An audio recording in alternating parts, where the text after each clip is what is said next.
Assalamu alaikum. Welcome to the Dawah Dojo. The Dawah Dojo is intended as a forum to discuss ideas, events of relevance to Islam, Muslims, and the wider community. We'll have a no-holds-barred discussion. We like to be transparent. We like to be open. If you like, join us in this journey. Today, we will be speaking about Andrew Tate's arrest and subsequent re-release.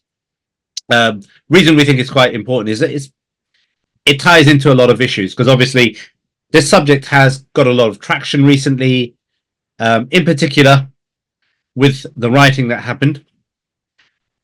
He's come to prominence. One thing I think I'll put out to there is I do think there is an element of politically motivated arrest, because what you find is it's almost like the establishment and the Starmer's government and subsequent governments, even predating that, Sunak, they've always been ratcheting up the rhetoric, and then suddenly the genie's out the bottle. It's a bit too much, and then they're starting to clamp down on people. They're basically looking for scapegoats. My personal opinion, but inshallah, what we'll do is I'd like to discuss that, and also the wider phenomenon in terms of how do these guys get to prominence, what is happening in the UK, and then how it ties in with us as a community. That's kind of the broad strokes I want to discuss today, inshallah. But I mean, I know all you guys have got some kind of opinions on this. I mean, what do you think about these arrests? Do you think they're politically motivated? I mean, the question I have is, why would it be politically motivated? In the sense, I'm not saying they aren't, but what is Tate doing that is like so anti the agenda of the government in general?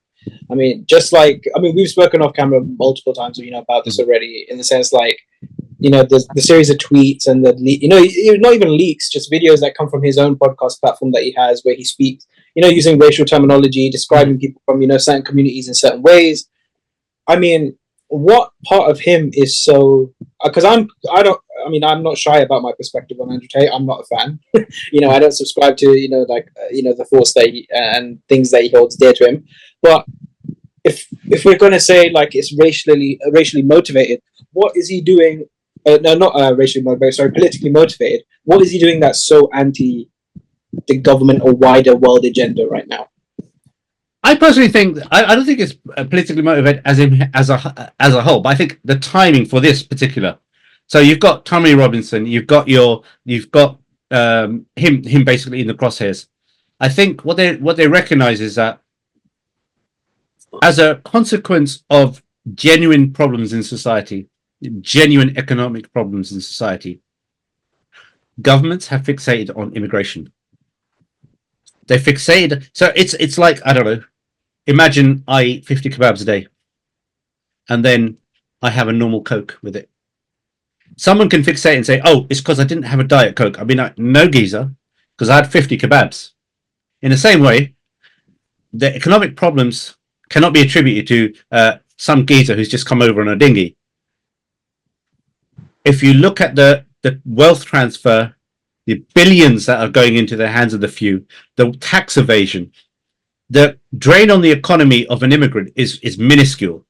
If anything, the Matrix would want these scapegoats. So I don't buy into any of this Matrix BS rhetoric that he's been going on about, because if anything, the Matrix, this imaginary Matrix, it's right here. Yeah. In our context, for example, that doesn't even make sense, because it would make sense if someone said it for like America, right? Like Pakistani Americans, Indian Americans are the highest immigrant earners in the whole of America. They earn some of the highest salaries, and Pakistanis are like fourth, I think, or so around about there. Like Muslims are actually one of the wealthiest in society in America, where in the UK it's the exact opposite. Muslims as a whole present some of the like poorest communities in the whole of the UK. So if this is, I don't get again this rhetoric that's being spouted. I mean, if anything, doesn't it contradict? Like in the sense that governments are always looking for immigration as a nice, easy excuse to blame on all the internal problems, right? But he's also pushing these ideas. He's also saying immigration is a bad thing. Immigration is a cause for it's getting rid of UK or British or English culture, whatever you want to call that, right? And white English people are feeling threatened that their culture is being eradicated, their homes are being eradicated. I mean, we make up like what, maybe 10% of the country. You know, That's Muslims just are in one street in Slough, bro. like very true. Or Allen Rock, Birmingham. That's about 50%. Um, but like again, doesn't it? I'm not seeing where is what where It's is populism. I think it's populism. I think it's really populist rhetoric because one thing about him, he does seem to be quite calculating and quite. He seems to go wherever the populist rhetoric goes, or get ahead of it to kind of preempt it and attribute it to himself. And I think that's quite the same throughout all his rhetoric. So, for example, even if we go a bit further in terms of this whole manosphere stuff, for me, the yeah, entire manosphere stuff, to me, it's just obvious distinctions that are made and problems, and then again misattributing them. yeah. Mm. So, for example, there is certainly because there's another thing. Again, it's the same thing. If you claim to say, "Look, I'm against the Matrix," but you're playing into the same ideologies. So let's look at the problem as it is about society. Massive inequality in wealth. Really, if you want to say it, it's capitalism. Yep. Capitalism that allows the wealth to accumulate. Usury banking. Well said. Usury banking, whereby money is generated from nothing. Fiat currency is basically just an entry on a computer. The largest, banks can issue currency. It gets devalued over time. If, for example, with COVID, they just printed currency like the US, the Fed. They printed currency, so the money you have in your hand has less intrinsic value. That is what causes the problems in terms of escalating prices.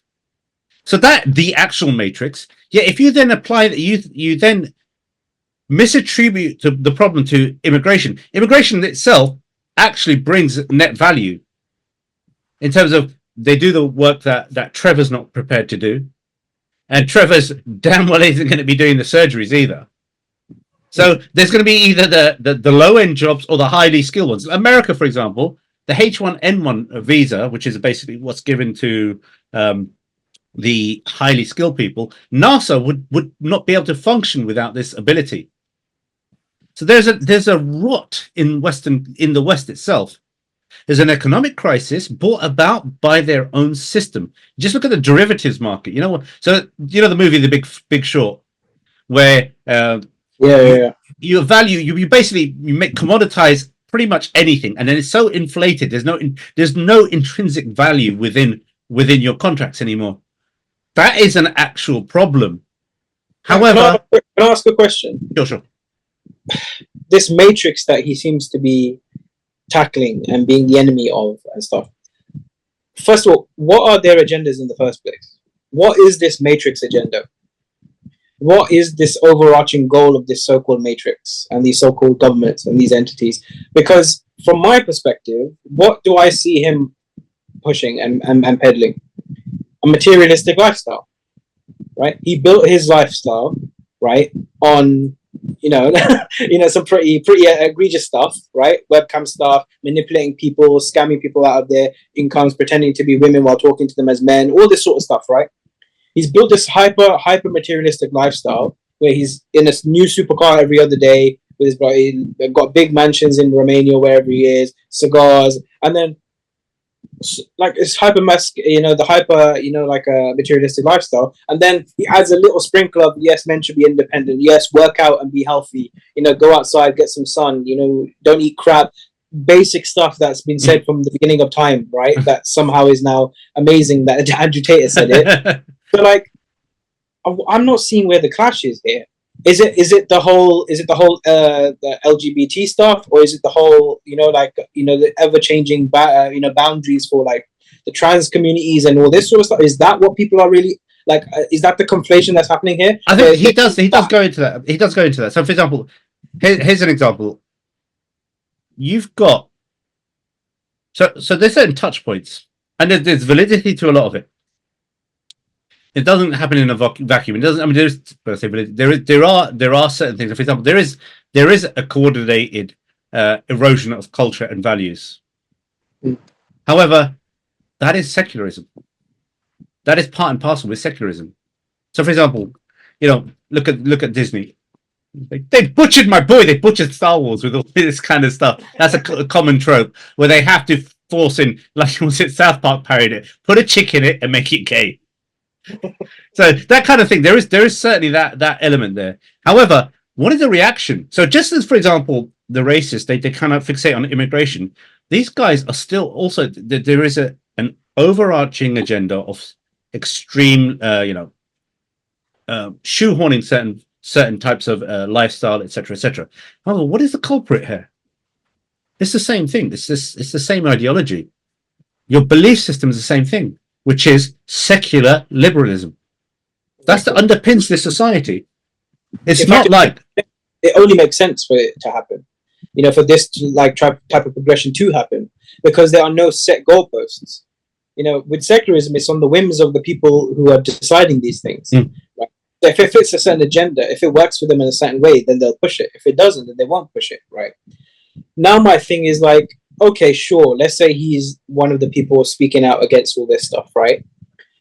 But then on the counter, he's also pushing white nationalist arguments. He's also pushing, these racist arguments. I mean, there's many clips of his podcast using inflammatory language, blaming again, brown people from Bangladesh coming over as the main source of a problem in the UK.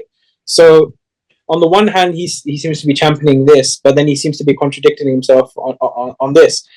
I don't know. It seems a bit, again, it just seems opportunistic to me. It just seems like there's no real clear methodology or what he stands for. But he does seem to hedge. He does seem to hedge because sometimes you see, like, I was going through a few of his stuff. I mean, just to see out of curiosity and nausea. But basically,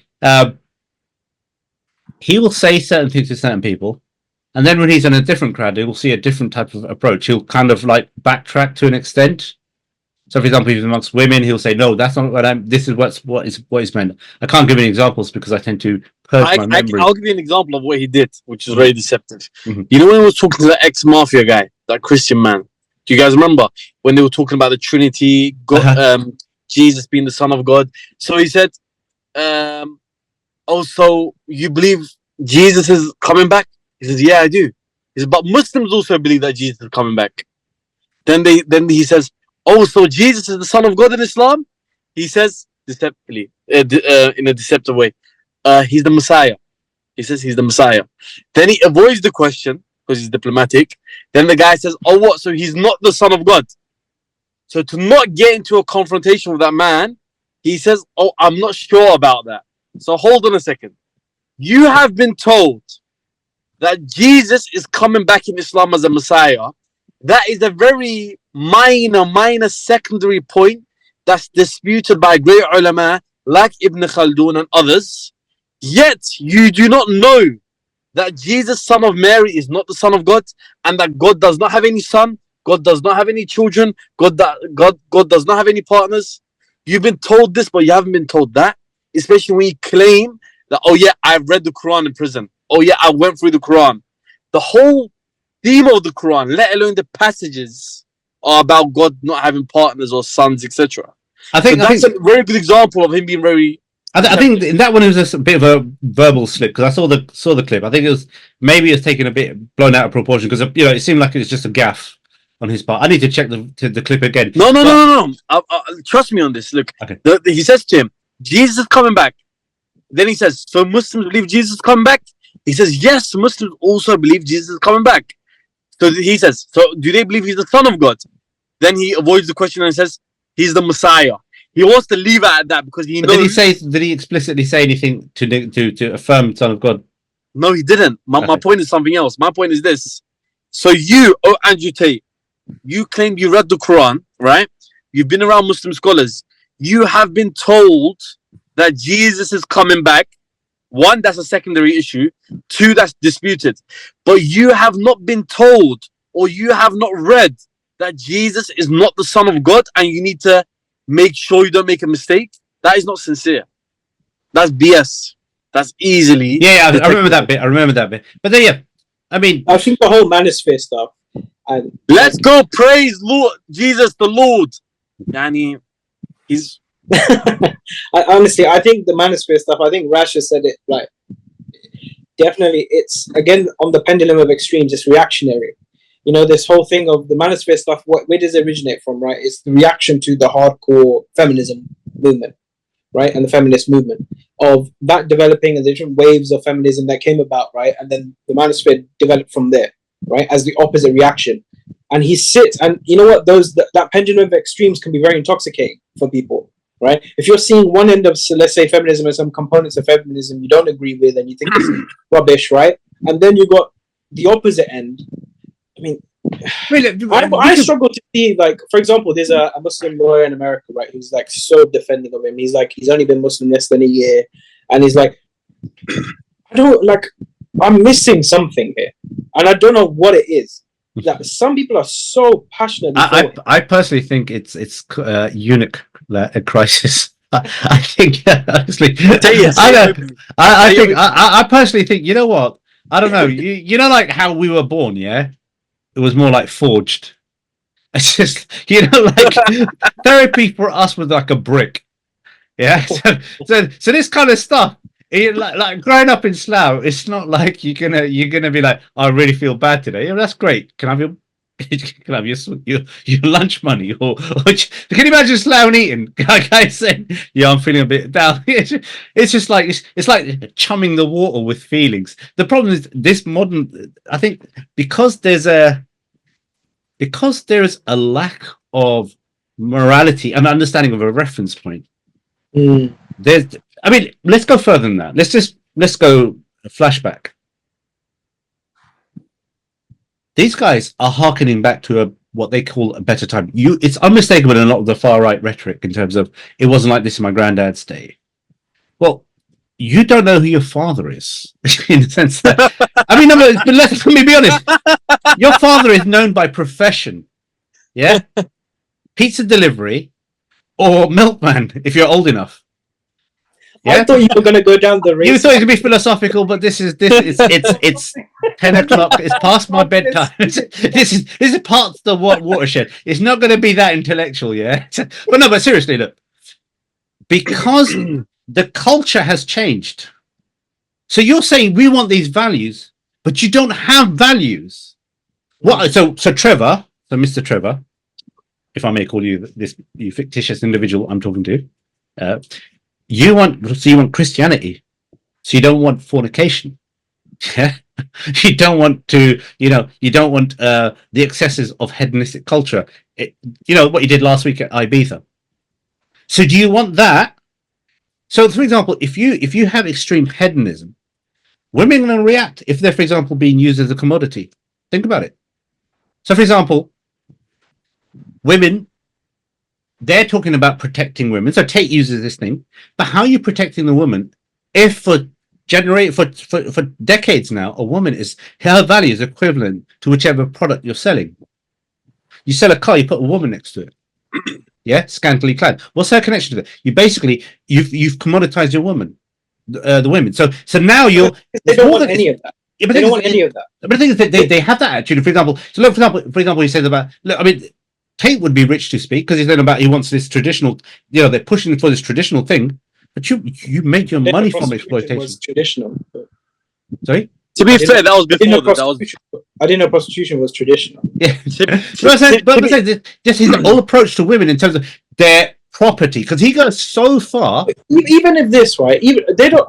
I think you're giving them too much credit. I think you're making them sound more sophisticated than they really are with all this thinking. Most of the rhetoric, let's be honest, brothers, most of the rhetoric of back in the day or the good times and stuff was just two very simple components, or even one simple component: less foreign people. It was just less ethnic people, less people who don't look like me, right, and who are not from the same background as me, right? They don't like the integration. They don't like that aspect. If you went back to the 50s, the 60s, the 70s, 80s, what is, maybe before the 80s, but what is the key thing? There were less ethnic people around, right? They just want a more what they call a British or English way of living. That's life. one part, but for example, what they've done is they made a mistake of correlation with causation. So what they see is a rise in ethnicity and fall in living standards, and a fall in morality. So they lump the two together. Falling in morality is down to their own system. Exactly. I was going to say that as well. If we're going to be fair, if we do admit let's say statistically, which I'm not going to get into because I doubt they are right based on statistics, but let's say they are. Okay, ethnic minorities are doing this and that, and because you are not from that group and you don't have a religion, naturally you are more protective over your own group, your own family, whatever's close to you. Okay, no problem. So why don't you, as Rashid correctly said, why don't you take your own governments and systems into account regarding this very important matter, which is lawlessness? First of all, the economic, the financial issues that Rashid mentioned earlier. Let's say I'm not going to get into it. But crime is rampant in the UK. There's a big crime culture. What is the government? What is the law? What is the system doing to punish these criminals? Is it sufficient? Is there any deterrent? These are the questions that people need to ask, and this is the root issue that I see. Yeah, I think even that is a root issue. it's always easier. It's always easier. Even that, even the economic problems. If a person has no options, I remember a few years ago, Charlie, my go-to reference. I saw, I used to go down to the CAF. The CAF was basically just drugs dealing central. And I talked to some 16-year-old. I goes, bruv, why are you selling this stuff? He goes, what else am I going to do? There's no other alternative. So a lot of the crime comes from zero opportunities. Of course. So it comes again. It's the same problem, whereby capitalism has just said, look, we're going to wash our hands. We can sustain ourselves. It's like a car. Imagine a car. Ford or whichever company made a car, and they knew there was a fault in it, but they knew that fault, say, be 0.1 fatalities. They could handle the litigation. If you had a fatality, they can handle the litigation that comes from it. So why do a recall? You can make do. Same with Britain as an economy. Britain can get by, as in the higher ups can make their money through foreign interests. Even its immigration, how much outsourcing is happening through, Sunak's own dad, his father-in-law, Infosys. So as long as they can make money, it doesn't matter to them about the masses. So it's almost like for example, the monarchy. People were exploited mad ways by the economy, by the monarchy. But it's sustainable. They used to plunder foreign lands, give it to their lords, and the lords will do the work for you. They can oppress the peasants. It's almost the same kind of paradigm now. So I would say going on to maybe a Muslim perspective on this, right? How it's affecting our communities and how it's affecting our youth especially, right? I think a perfect example that happened in the last couple of days that Rash, you were present for, was Sheikh Uthman bin Farouk coming, right, and delivering his talk. Mm-hmm. And I wasn't there for the talk, but from what you were telling us, Rash, one key aspect is the degradation and the quality of role models that we look at and seek in our Muslim communities, in our youth. That we're still, we've had role models for 1400 years. Right, we've had the people that we look up to in terms of behavior and in every aspect, right? And we have every generation of even more and further role models, scholars and other pious people, individuals doing great work, right? Why is I will pose a question to you both. Why is our youth now not going back to those type of role models and relying on figures like the Andrew Tates of the world? I'd say this. Sorry, Berhat, yeah. Go for it, please. I personally think this. One thing we have to appreciate is this. Was there any point when you were born that you were taken aside and explained the entire universe, fine-tuning, initial conditions, Kalam, cosmological argument, proof of Allah, proof of Quran? Did that ever happen to you at any point? In my life, no. No. You know, I got a bald head, yeah? You may have noticed. If I had like I'll make you feel better. Yeah. Can you see any like an SD card that goes on in there? There's no SD card, is there? There is no SD card that a Muslim puts into his head and says, there, I got it now. We are a product of society. We are a product of society and a history which has been an intellectual decline for some time. I can reference my first-hand account myself. First-hand account. You know, I'm quite belligerent, genuinely speaking, and I'm on best behavior right now. But belligerence in the sense that I need to be convinced. What I was taught of Islam was simple. Do that, you're going to get beats. Or just follow me, and that's it. No answers, no intellectual answers to anything. Big problem. It's blind inheritance. Big problem. If you want to, if I said to you, Faheem, go, we're going to get insurance. You're going to go money supermarket. You're going to say, you know what, I might be getting that car. I want something I want to have no claims. I'm going to have, this policy. You're going to put, it's an intellectual process. The biggest question, there's no intellectual process. So the thing is, why would that be your go-to? None at all. There's none happening at all. I mean, like, but what I'm saying, think about all the institutions that are out today. Has that look, there's one thing which is this. So there's that aspect whereby, as a baseline, it's not necessarily everyone's being inoculated or given these ideas. So we need to treat it as that. We need to treat that as like priority one. Yeah, as in a person has to base their belief on something solid.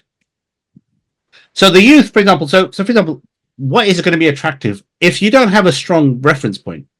What's going to be attractive is going to be knife culture. We know firsthand, this town, drugs, whatever influences. I call them eunuch influences because basically men have forgotten they're men anyway. So a eunuch, practically eunuch. Oh, what do I do?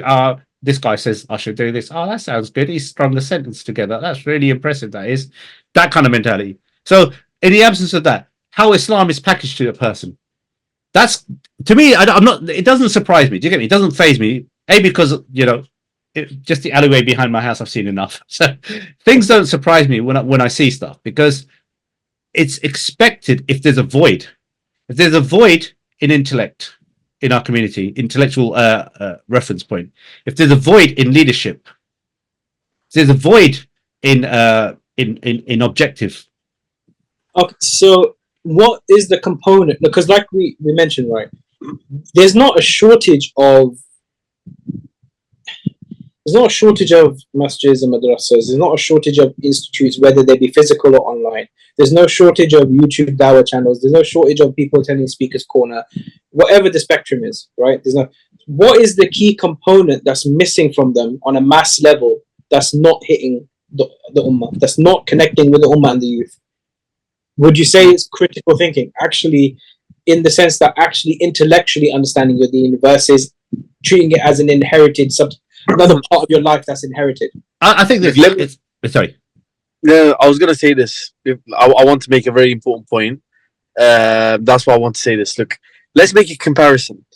Why are these role models looked up to, but why do Muslims produce the necessary role models that can actually be a guide to the youth, right?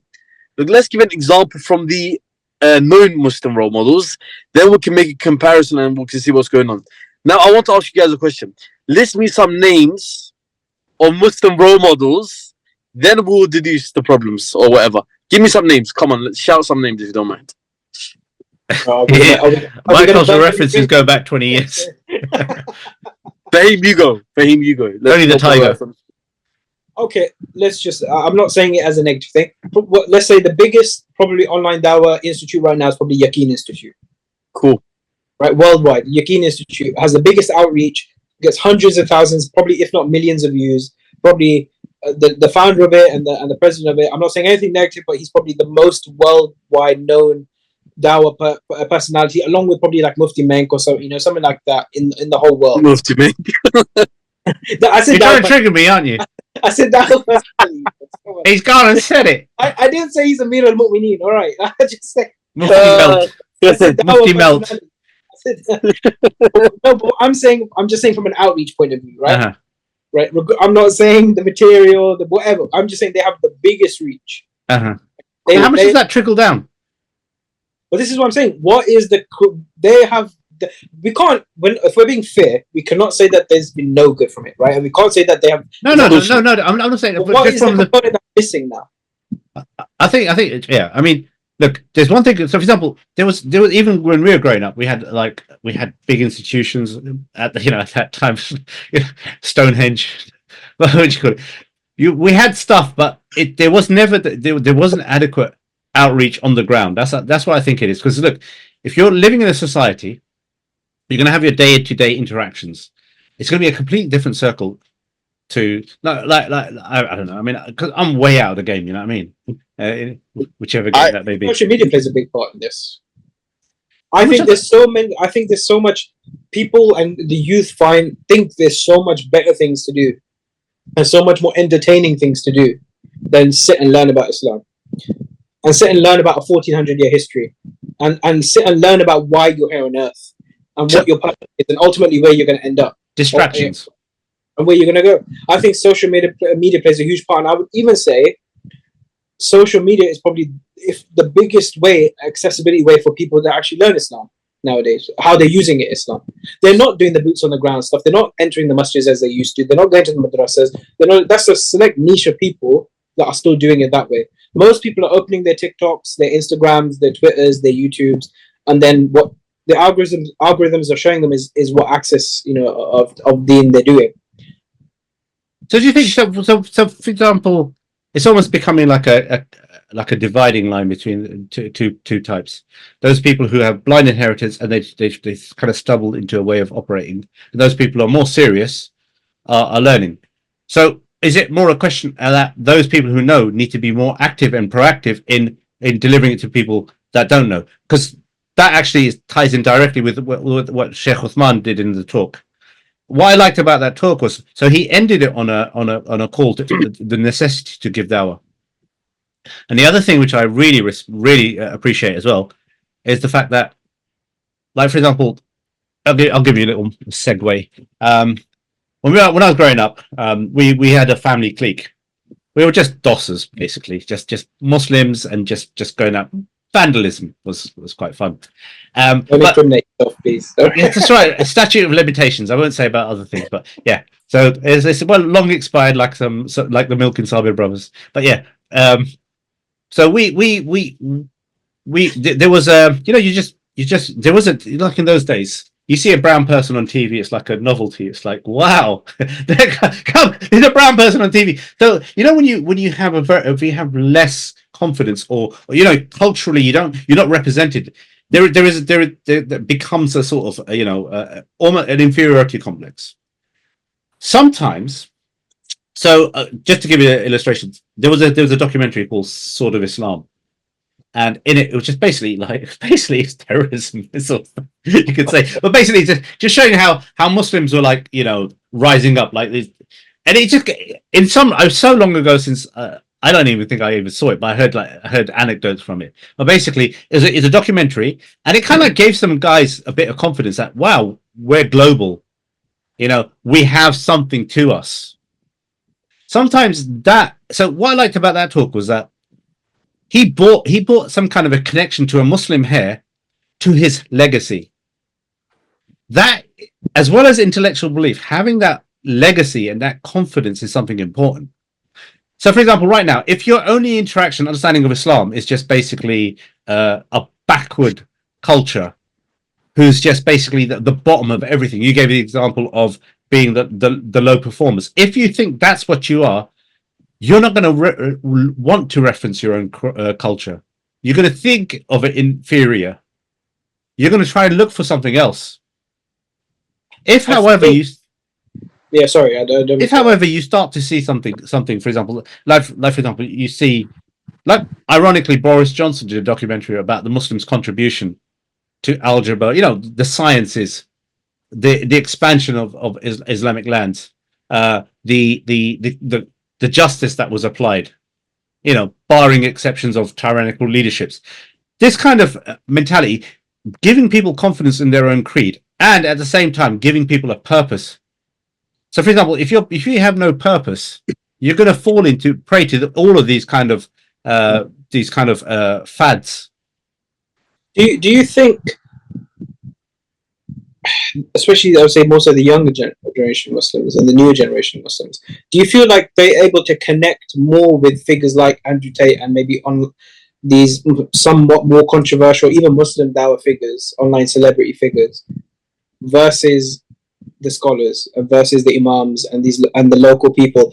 Do you think That's always been the case. it's about a new generation of that hybrid approach, that new generation of people who are trained, who studied and know what they're talking about, but a key aspect of being able to understand reality today and tomorrow and the day after, and how you relate that to the Muslim's life today, right? Again, we've spoken about this at length before between us, right? I feel it's something that's so counterintuitive that I see with Imams still happening today and scholars happening today is you have a question that's relevant for 2024. Why are you opening a 900-year-old book to give the answer to it, to something that's happening? Why? It's not an automatic copy and paste, like approach. And from people I've spoken to, and people my age group, they feel like there's a big disconnect, that the Imams don't really understand the reality of modern day. They don't really understand the pressures and the struggles and all this, and how things. They kind of live in this academic bubble. You can say either in the masjid or in their circles, and that's always been the case, though. If you think about it, if you really think that's always been the case. But, yeah. No, what means that they were always. I mean, look. Now you have English khutbas. Now we can be bored in English. Sorry, we used to get bored in Urdu. Now we get bored in English. So that's the only thing that's changed. They are so out of touch. I mean, occasionally you have good ones, occasionally, but by and large, I mean, the irony is this: I don't think we've had our heads kicked in enough. Because if you look at, for example, communities like the Sikh community, like being they recognize that their culture is being eroded. They recognize that we need to have provisions. You go up the road, you've got the big sports center. Here, the masjid is just going to get frowned upon, and the kids are going to look elsewhere.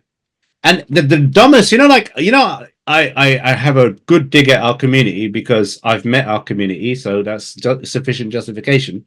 But just the mentality, for example, of did you hear that Einstein's backstory about relativity being that he had it beaten into him?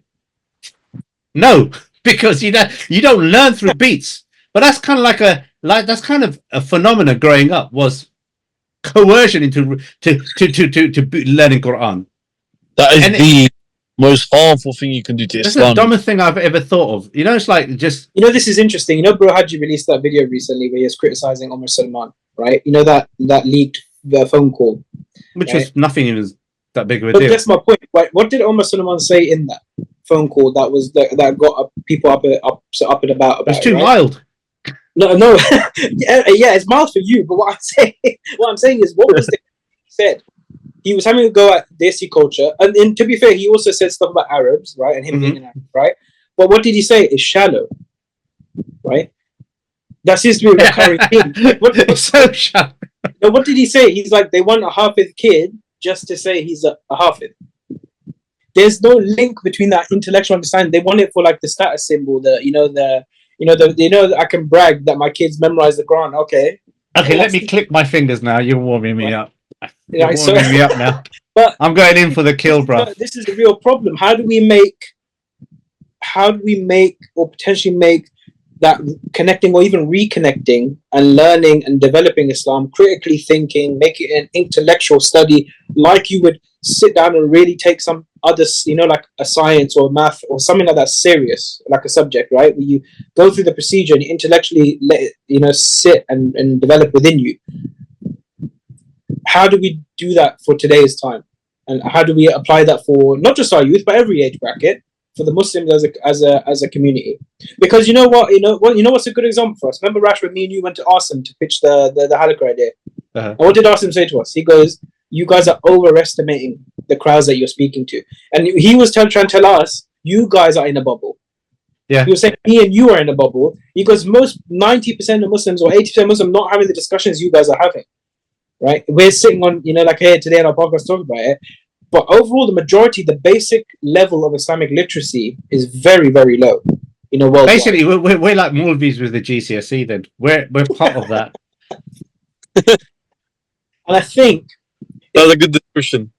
I think if the Muslim community had, worldwide communities, regardless the West or whatever, had more And I think we're in a more privileged position, a better position to do it than the countries back home, than in Pakistan and than in the Middle East, and in other countries where they're just complete total regimes, controlling every aspect of Islam that is allowed in those countries. The Imams, they have no freedom, to do what they want, right? Where we have a level of that here. I think it's bringing the Imams, bringing the people of knowledge, and bringing them into 2024. It's a new wave of not sitting on the laurels of the golden age and what was done before, but taking the best of that and appreciating the best of that, bringing it into our time, and actually getting our people part of our communities and relevant in our communities. And actually understanding, because at the end of the day, what good is it being an Imam, right? You studied so many books, you memorized so many books, you got all your ijazas up the wall, right? And you end up sitting. And in the Pakistani masjid, you learned so many Daif hadith. Yeah, and then you dyed your beard orange as well, and you sing some nice songs, like. But what good is that if you're sitting in a masjid and what does Doc say to us, in your ivory tower, right? In your masjid is basically an ivory tower, and then when people actually come to you with questions and need support and need help, they can't even connect with you. But this is where it comes down to. This is where it comes down to, like the example of the Sikhs. They recognize that they're an ice cube in a desert. They recognize they're in a society which would be like preying on them like a vulture. Our lot, they want a bit of chunder. We're the chosen people. That's fine. Don't you know? You know what? They just want chunder. So you know what? You got that building. We need another chandelier, without thinking that they need to invest in their future. Their inheritance of their kids. The other thing is this also. I'll ask you guys a question. Are we secret munafiqs or kafirs for criticizing the Muslims like this? Look, this is the question that's going to arise straight away. Whenever a Muslim is actually applying self-criticism, the question is, are these guys munafiqeen? We are Leave amazing. to me. Let them come into my dojo. You know why? Because you know what? You've got Pakistani and you've got anti-Pakistani, yeah? Anti-matter. I'm in that bracket there, yeah? Because, okay, I held back. I'm going to go juggler now, yeah? Good. I like that. I have this idea called Operation Jalebi. Who's with me? Which is basically, if I've come across this kind of stuff, yeah? You say, Uncle, how are you doing? Are you type 2 diabetes? Let's get you to type 3. Have some jalebis.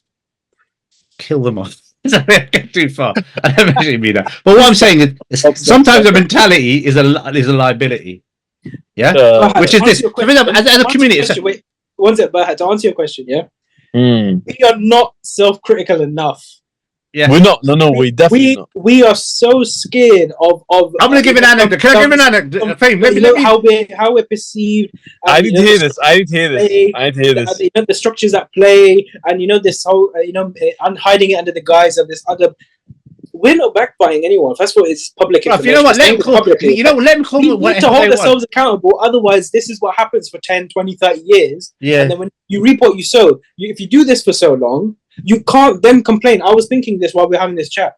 We have to blame ourselves. We have to hold ourselves accountable, right? Especially in the West. You don't have a CC on top of you. We don't have a CC on top of us in Egypt. We have an officer tracking you going to a masjid and seeing your beard length and questioning you. You don't have a Saudi regime who'll take you away and hide you tomorrow if you say something this. We're in the West where we have a level of freedom, right, and level of autonomy to do this stuff. If we don't hold ourselves accountable for our communities, who's going to? Well said. No, right, don't forget your analogy, by the way. Don't forget your analogy. No, it's gone. There's There's certain cultural aspects. So, for example, Omar Salaman, I was disgusting what he said. He was too lenient.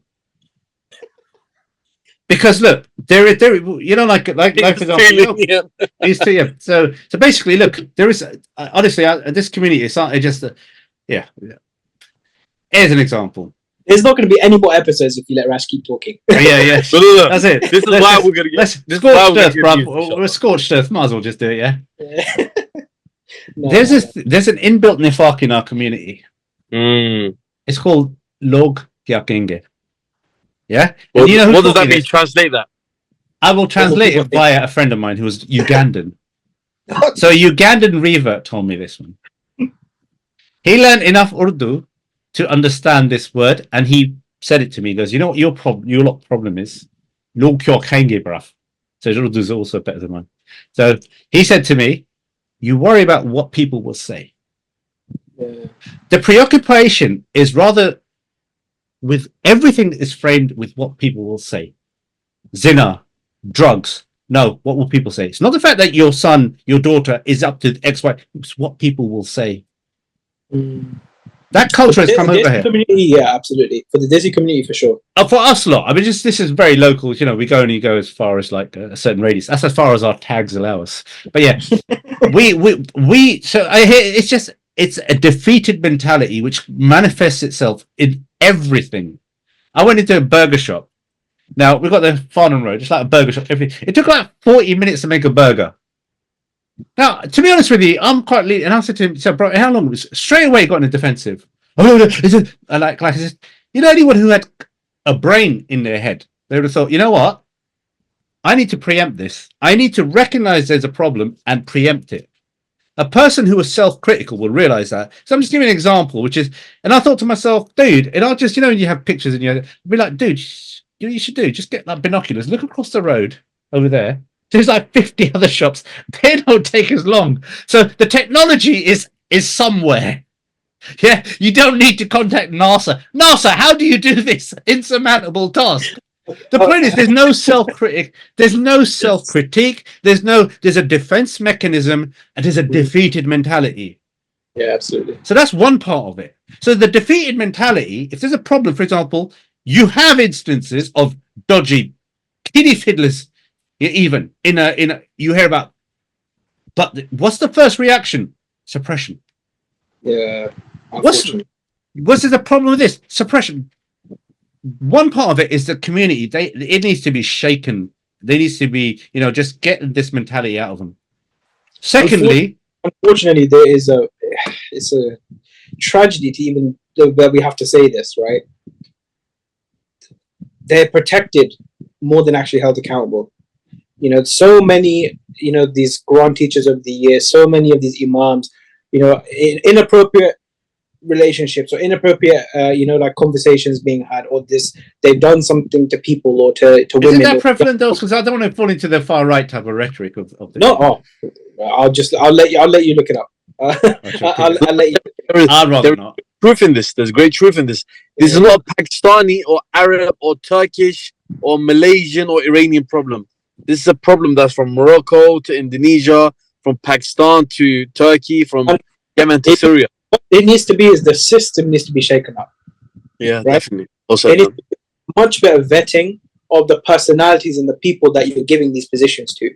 Right? It's not sufficient enough now to just sit with your peer or sit with your teacher or so whatever for 6, 7, 8 years, right? And then give you a position right now. Because at the end of the day, what is an imam? What is your scholar? He's a pillar of your society.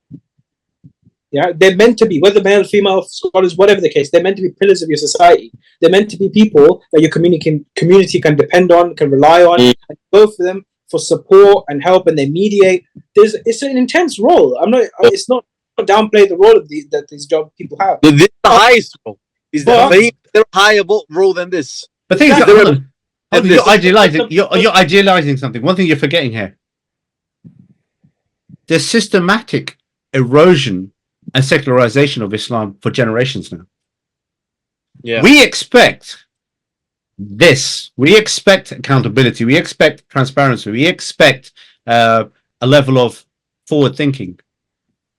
But the unwritten rule is if you're in back home, you barely got opposable thumbs. So if you don't have opposable thumbs, if you're a failure at everything, if you lost every single conceivable genetic pool, the default position of the imam. That's the kind of like the unwritten rule. There's a saying like that. There is a saying like that. But they're not the be all and end all of everything. The imam does not get absolute authority. Like, I'm talking about our local imams. They don't have free reign to say and do whatever they like. This is the second part of the equation. Second part of the equation is stuff like what we're trying to do, inshallah. Like is Dawah Dojo. The whole point of it is discussions need to be had. It's not good enough to just inherit and do the same thing over and over. What did Einstein said that famously insanity is doing the same thing over and over again, expecting different results, right?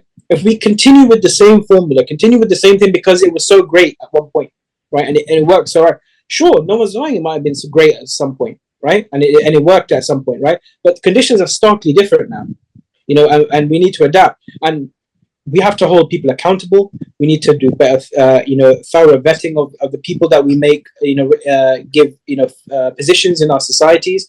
We need to have open forum, right, where we get rid of the lokaking rubbish and actually hear people's grievances and address people's grievances. And this comes all under the umbrella of what Imam Abu Hanifa rahimahullah said over 1,000 years ago. Rahmatullahi alayhi. Right, is what? To be a faqih, to be an imam is what? To understand the people and to understand your people. That's fundamentally what the role is all about. Well said.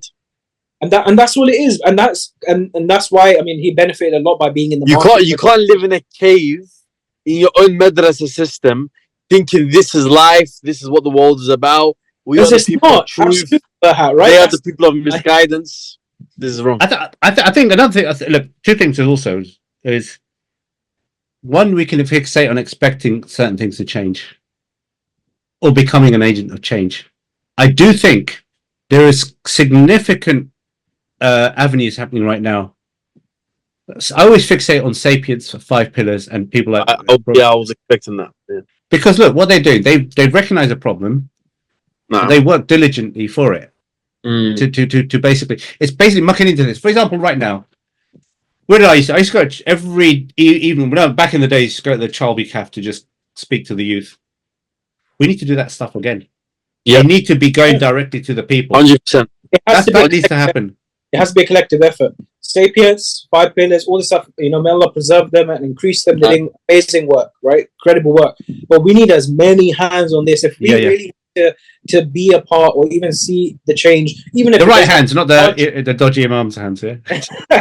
Even if not in our generation, but to set the kids up and the people after them, right, on leave them with some sort of good foundation. We need as many hands as we can get, right? And and we need this. We don't have the luxury anymore of like, we'll leave it to them to do it. They're doing a great job, like we need as many voices, and you don't know where the talent's going to come from.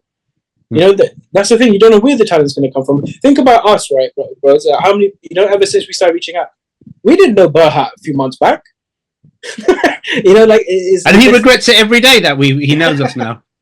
And this is the beauty of it. You don't know where the talent's going to come from. You just got to make as much noise as you can and make yourself open, and inshallah, we'll come together. I want to share something. I'm very happy and grateful that a lot of people don't know this, by the way, nor do they expect it, that I come from a non-Muslim, irreligious, secular background.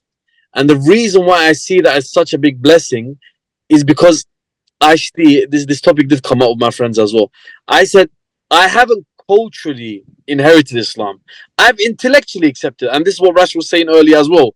You claim, look, you Muslims, us the ummah of the most noble man, Rasulullah sallallahu alayhi wa sallam, we make the tallest and the grandest claim, which is what? We are the people of truth. We are the people who the final religion and revelation has been revealed to, and we'll give our money and our wealth and our lives for it, inshallah. Yet this tall claim, the biggest claim, is not backed up with sufficient proof, evidence, be it intellectual, textual, spiritual, whatever. And that's the fundamental issue.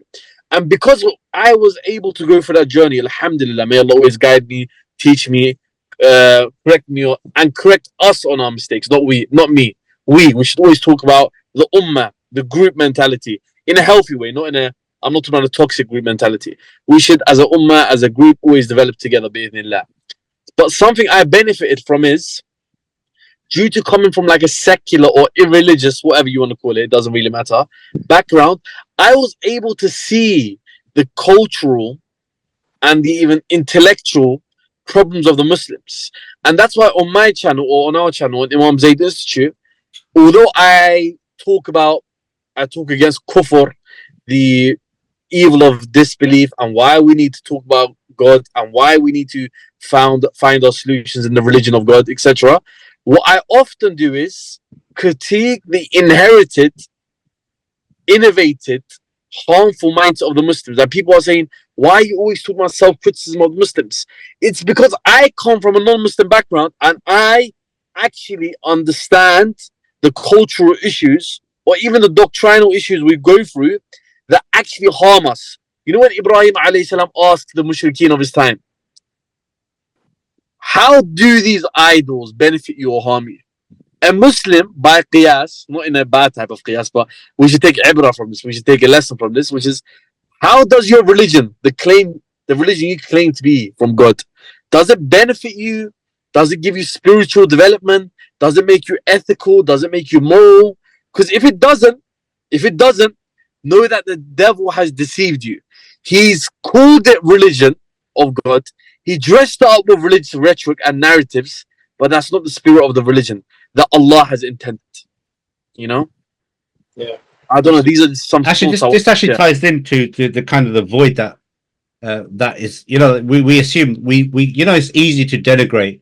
You know, imagine I saw a tramp. I can easily ridicule a tramp, but then I look at myself and say, that's getting a bit off as well. So, for example, it's easy for us to see the West, which is decadent, and then not see the problems in our community, and to not realize that the void that our own people are gravitating towards is because of the lack of it could be a reaction to the culture, our own culture, could be the lack of actual positive role models. Having, for example, being bombarded by secularism and atheism and not knowing what they are. Yeah. So this actually does tie back. This is again inherited cultural Islam. Well said. Also, an important thing. You guys continue. I'm listening. Yeah. Rago. Yeah. Also, an important thing I think that needs to two things. We need to support the people, the groups, and the institutes, and the people who are doing great work, and build those bridges and keep connected. It's fine and it's good to critique and hold people accountable and make change and try to help where the errors are. Absolutely, right? It's part of our deen to advise and give nasiha to each other. But we also need to do the work in supporting each other, like the institutes. You know, not everything is bad from every institute, right? When Yakin does something good, we support it. When Five Pillars does something good, we support it. When Sheikh Haytham does something good, we support it, right? And we be elevating those voices. And I think fundamentally, which is more boots on the ground, what needs to happen is we need to break the continuing clergy that's building from our imams and our circles. We need to rid it of the ivory tower under, type of vibe, right? And we need to make and help the people feel involved. They need to be part of the journey. They need to be part of, the process. Sure, they're not going to be issuing fatwa. Sure, they're not going to be, giving advice in the masjid as imams. But they need to feel like they're actually part of this whole process, which is the intellectual Islam that's going on. It's not good enough anymore to make these, imams online celebrity figures that you rent out a massive stadium for, right? And they come as if they're like, it's like the Democratic National Convention going on, like that has to stop. We can't, make these people like some divine celebrity figures anymore. It needs to be far more personal. It needs to be, think about the time of Umar ibn Khattab, right? The people would hold him accountable in the middle of the square, in the middle of everywhere. They were there present, like when he's cutting the cloth and when he's doing all these things. And then if they saw something that didn't make sense, they said then and there. I know from a numbers perspective, obviously it's not exactly the same as it was, in terms of, it's not like that. And an imam is only one person. They've only got a certain amount of outreach. They still got life to live and family, all that. So I'm not saying that. But we need to get rid of this celebrity dawah culture. And we need to get people feeling like they're involved. That could be through submission, that could be through dialogue, that can be through actually making them feel like Islam is not limited to these circle of imams that have this incredible knowledge and then everyone else is just, sitting there soaking. Ultimately, it comes about knowledge proliferation then, isn't it? So, for example, a celebrity imam they can be just a simple catalyst. So a catalyst is just basically gets a person to a certain point. Then education, culturing, I like the word better, basically a person to be able to engage with a compelling argument, understand it and propagate it.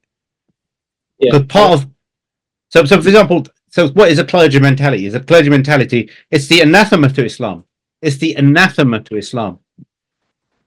Islam doesn't have a clergy. You have scholars.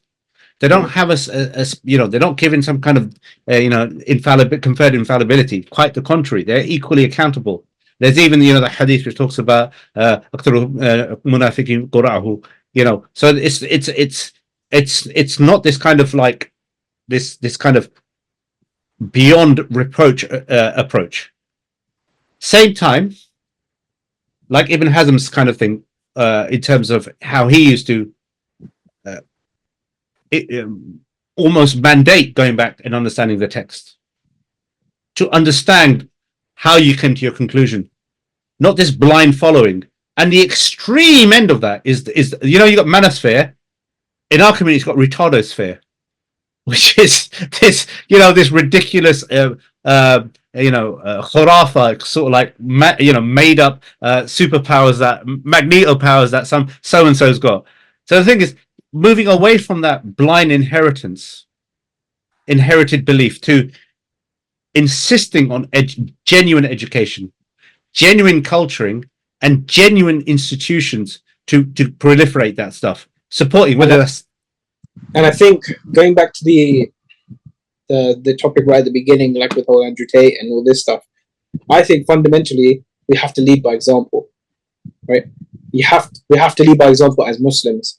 If we're not happy with people like Andrew Tate and people like him taking over and influencing Muslims and just influencing youth, we have to provide the counter to it, right? As a collective, as a moment, we have to put more emphasis, on alternatives, right? We have to do it. There's a level of accountability that has to be held, on an individual, basis. If Andrew Tate is not, and Andrew Tate has not been the solution, he will not be the solution, for this stuff. Sure, make whatever anything can happen, but yeah. Yeah, I mean, if we can't fixate on these individuals, we can't fixate on salvation from. Yeah, absolutely, and in whatever way we can, by supporting the good causes, holding each other accountable, open dialogue, not being afraid of perceptions when you want to relook at an idea or even when you said like going back to the text. I know like me and you maybe have like a slight difference in terms of like in terms of like that complete approach. Even if someone wants to be a Hanafi or a Maliki or Shafi'i or Hanbali, whatever the case, but as long as people are not scared then to do ijtihad, and they're not scared to, even if you're using the usul of that madhab, and you don't want to use Ibn Hazm's usul, or you don't want to do slightly different usul, right? The thing is, we can't rely on the 900-year-old answers. We can't rely on the 800-year-old answers. We have to be looking at the issues of today and how they apply today, and we have to be, encouraging and not having the defeatist mentality of this is select. 1, 2, unless you have superpowers, you can be able to do this sort of stuff. We have to get people involved and empower them to feel like they can actually question their deen, they can get the answers, and that we can have, reinvigorate thought again. Yeah. And then, we won't have to rely on people like your best friend, Shahid Bolsen. Oh, you try? Is this basically you just trying to trigger me? Well, what's wrong with Shahid Bolsen? I understand. What's wrong with Shahid Bolsen? What's wrong with Shahid Bolsen, bruv? What's wrong with Shahid Bolsen? What's wrong with Shahid Bolsen, bruv? What's on? What's wrong with it? I mean, I personally think that patronizing. Let's say I don't agree with this political analysis. That's okay. Okay. Well, what do you mean? Why don't you think we should normalize with Israel and say, Israel, could you just do everything that you want? What Israel? You want to be recognized? Okay, you know what we're going to do? Just to spite you, we're going to recognize you. Reverse psychology. I don't. Let's just say I don't agree with his analysis of that. These Eastern leaders are playing a long game. There's bro. I saw it on Scooby Doo.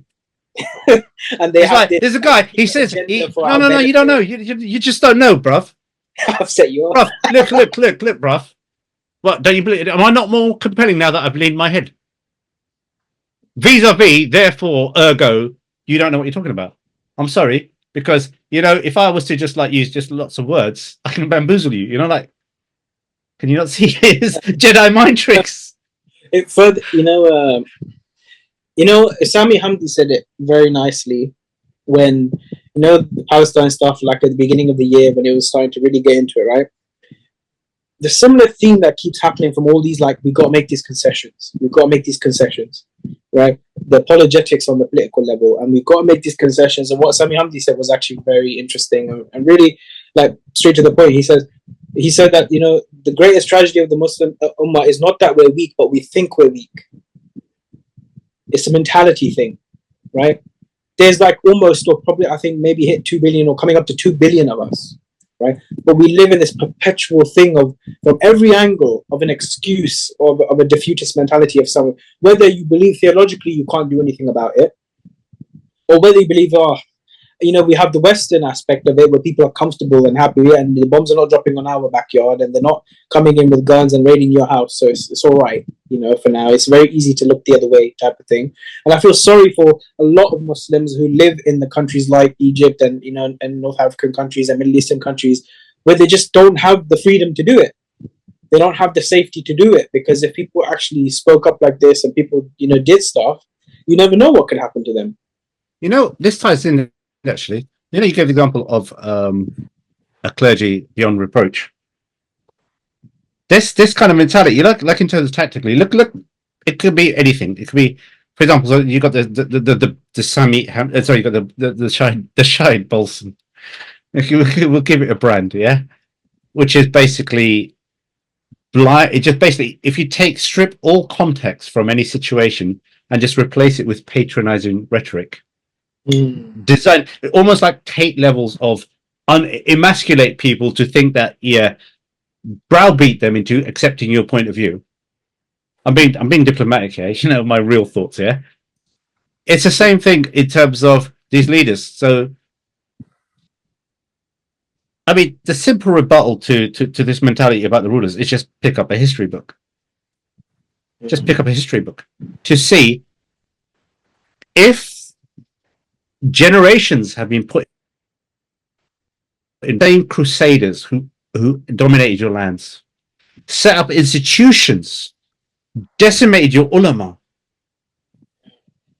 then educated your officers, then built a Stasi-like state in your own lands, got the most degenerate people to populate those armies and secret police. Those people are the ones who got your best interest at heart. I call this syndrome giving lube to the rapist. Yeah? And I'm not going to be coy about this. It's the watershed has passed. Yeah, I mean, The lube to the rapist is this. The lube to the rapist is this. This banal, retarded view that Israel, we should normalize with it because we're going to upset their demographics. It's just beyond stupidity. You just need to look inside Palestine, occupied Palestine, to recognize that they don't even give rights to the people who are who are Palestinian citizens. They're set lower class. Secondly, by you normalizing that state, it entrenches them. So that's lube to the rapist. If a rapist comes and says, "I'd like to rape you, please," you say, no, I'm going to give you lube because you don't want to have that. I want to make it easier for you so you don't rape me. Just stupid. It's just a stupid mentality. I've said it before. I mean, to give the brother some level of benefit of the doubt, like it just comes off as extreme naivety. Like no, I think it's more than that. To support or to think that was so-called Muslim leaders, right? When you, like you said, pick up a history book and you see how they were established and where they came from and what their backgrounds are and who gave them the positions that they have today, and every action they do. Wherever there's turmoil in the Muslim world, wherever there's war and there's instability, the UAE is not far away from it. Right? They are like the master, puppeteer of that part of the world. Of course, look at Sudan today, man. Look what's happening in Sudan, right? Another tragedy. Look what's happening anytime there's some instability going on in a Muslim land or Muslim majority country. The UAE has a hand in it, right? And then they want to pawn off this docile UAE version of Islam that they want to come, which is, we'll give you all the amenities, we'll give you the Las Vegas feel, we'll give you the halal food and the luxury and the riches, right? As long as you just you don't really say, and it's all about the inner. It's all about the inner, right? It's all. That's great. I'm gonna murder someone and say, "Oh, you don't know what's in my heart."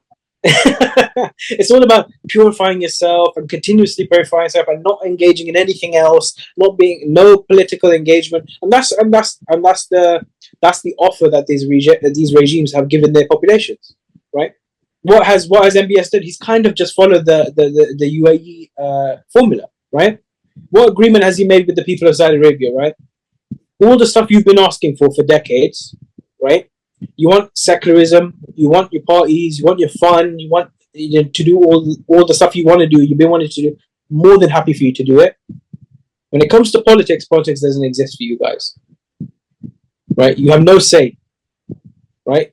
You keep to your parties, keep to your distractions, keep to all the stuff that you see on social media that keeps you happy and engaged and your dopamine flooding and all that stuff, and let us deal with the big boy decisions. Basically, is that the method of Abu Bakr? Is that the method of Umar? Is that the method of Rasulullah sallallahu alaihi wasallam? All these people about how you held society and how society held the leader accountable. And you know what? All the while, people are happy to take that. All the while, if we're being real, Rash, for a second, people are happy to take it. You know why? Because people are happy with a secularized Islam.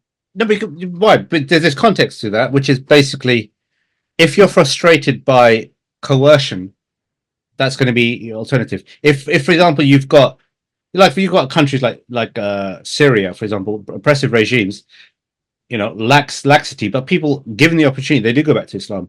It's, however, if you enforce rituals, etc., on people, they're going to have a reaction. Saudi there is obviously there's excellent people there, and they're very genuine people there. But when if the people aren't if you're imposing on them certain rituals and they don't want it, there's going to be a reaction. Yeah. And then if they see hypocrisy, like a two-tier society where royals can get away with everything, it's like a child. You're going to expect like a child's going to be like, but you're treating that one better than the other one. So yeah. You're going to have that reaction, but also even that will kind of like people will start to see the kind of, because at the moment it's sold as being something great. But these are conservative societies. When they start to realize that, hold on, there's some negative repercussions, there will be backlash. Right now, it looks shiny. You watch any rom-com, you'll be like, oh, that's nice, but you look at reality, it's much worse. It's much worse. So there's that, things are happening. But there was something I was saying. Like I've been reading Sirah, so I got to the bit with Uhud. After Uhud, when the Arab and all these various tribes started to take advantage of the Muslims, what did Rasulullah did? He subdued them. He did preemptive strikes. When it was the kind of situation you're in an awkward situation. Now you look at on the issue of Palestine and the issue of what's happening. Just to segue into politics for a second. The approach our regimes have done is completely, not only is it politically ridiculous, it's the opposite of Islam. And also on the theme, so Rasulullah, he went out and he basically made a show of force. So far, the only people who've really, other than people in Gaza, Yemen, they have come out of famine and they've made a stand. Everyone else is just rhetoric, and they're just tying their own noose. And another thing on the subject, just tying back to the talk yesterday, when the Muslims were surrounded in Khandaq, when the Muslims started to dig the trench, Rasulullah, when he struck the rock, and he says, I see the Bayt al-Abjad. He said, all these, lofty wahi of lofty achievements. Imagine that vision. No matter what situation you're in, because obviously he has revelation, but because the companions have complete conviction, tried, tested, instilled, built in, part of their DNA now, they had complete yaqeen. And there's another example, because that video, that talk Sheikh Uthman did was very good, because what he did was he tied certain problems that were, the problems in society and the lack of heroes, and he gave the example of the companions and people who were late to the deen, like Ikrama, and how they wanted to pay catch up, basically. Now, in the same way, I've used this example before, which is when under Umar al-Khattab, when they were fighting Dostum, the Persians or wherever they are. I'm not very good at history. when you have the courtiers and you have everyone, the foreign general, the enemy general, laying out his courtyard, like brash ceremony, everyone lined up, big thick carpet. When this emissary of the Muslims went over, I should know the name, but I don't. I'm not going to pretend I do. He had a spear with him, and he was just like, like a yardie, yeah? Just walking, stabbing it as he goes. And then the guy, he had a throne, and he had some like a lower rank for the companion to sit on. He sat next to him. Just that's like, I'd imagine Han Solo doing that, yeah. So he sat next to him, and he's and the Dustin, whatever it is, Fred or Sven, whatever, he calls over to get a bucket of soil to be put on his head, to say that's all you're getting. He went back to him, to his general, beaming, saying they've already given us the land. So just imagine this person from the desert. Arabs were neglected for generations by the Romans, completely of no significance. This person had the audacity, which is actually the taqwa, to go toe to toe with this person and not be fazed by anything this guy says, and knowing that he's going to achieve victory. That is a kind of role model that's leadership, and that's the kind of vision that a Muslim needs to have. Not this subservient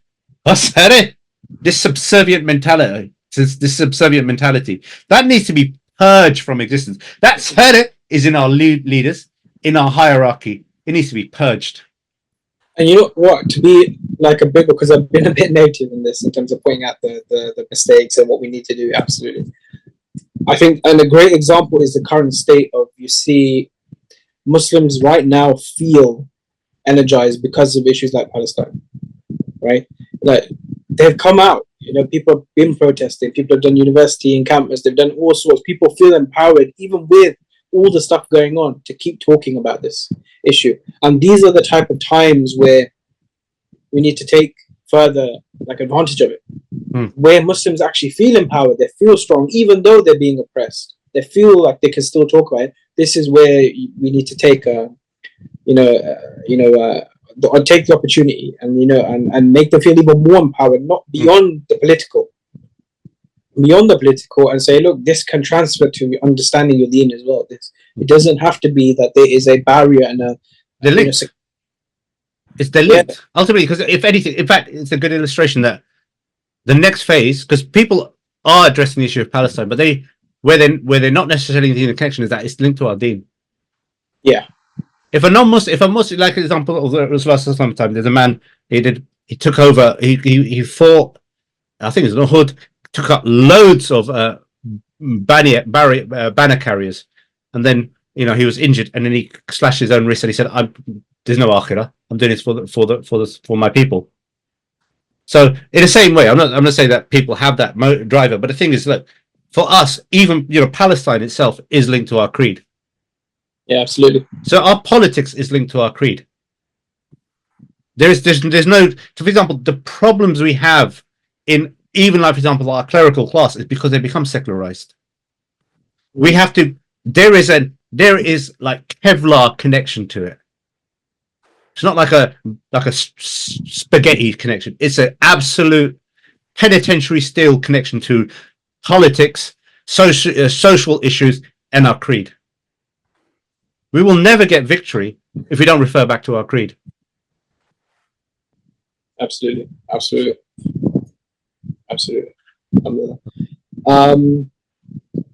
Yeah, that was a good one. Alhamdulillah. I think we covered a lot in terms of.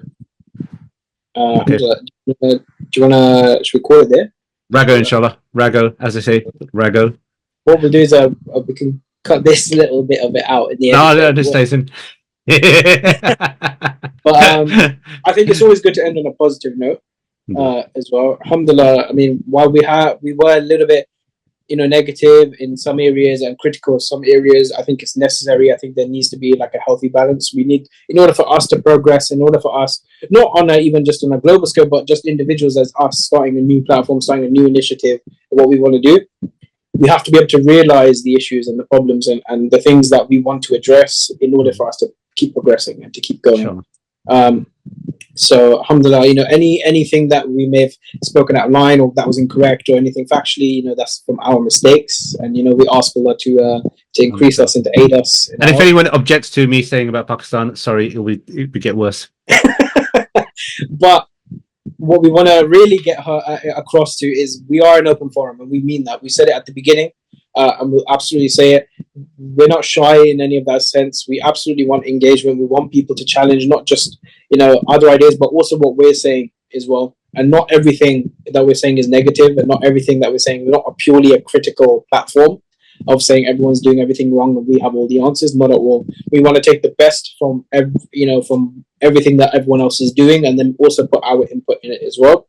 So inshallah, for future episodes to come and all the other work that we're trying to do, we will absolutely be highlighting the positives and the benefit that other institutions are doing, and we'll link that, we'll highlight that to other work, so we can give them a voice as well, which is absolutely what we should be doing. But yeah, alhamdulillah.